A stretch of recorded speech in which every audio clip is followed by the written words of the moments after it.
আমি মাংস ভাত, সবাই আমাকে স্পেশাল বলে। আমি ভর্তা ভাত, সরল হলেও সবার প্রিয়। আমি ছাড়া যে কোনো অনুষ্ঠান অসম্পূর্ণ, আমি সবার আগে থাকি। কিন্তু তোমাকে তো প্রতিদিন খাওয়া যায় না, তোমার মূল্য অনেক বেশি, যা সবাই খেতে পারে না। তাহলে দেখো আমি কতটা স্পেশাল। রিচ মানুষই শুধু আমাকে খেতে পারে, তাহলে তো তোমার থেকে আমি বেশি স্পেশাল। ধনী গরিব সবাই আমাকে পছন্দ করে। তুই কি আমাকে ছোট মনে করছিস? আসলে এভাবে বলতে চাইনি, তোমার কথার উত্তরে বলেছিলাম। যাই হোক, তর্ক বিতর্ক বাদ দেই। আসলে আমাদের দুজনকেই মানুষের প্রয়োজন। হ্যাঁ, ঠিকই বলেছো, কেউ ভর্তা বেশি খায়, কেউ মাংস। যার সামর্থ্য যেমন সে তেমন ভাবেই খায়। তাহলে আমরা আর ঝগড়া না করি, আসো বন্ধু হই। তাহলে ভর্তা ভাত যারা পছন্দ করো লাভ দেবে, আর মাংস ভাত যারা পছন্দ করো তারা লাইক দেবে। আমাদের ভিডিও যদি তোমাদের ভালো লাগে অবশ্যই কমেন্ট করতে ভুলবেন।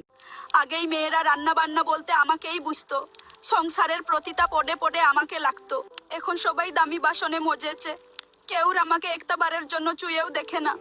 বোনেরা কত মমতা দিয়ে আমাকে আগলে রাখতো, কিন্তু আজ এই চকচকে যুগে আমি বড়ই একা। এখন সবাই পাতিলকে বাদ দিয়ে আমাকেই ব্যবহার করে।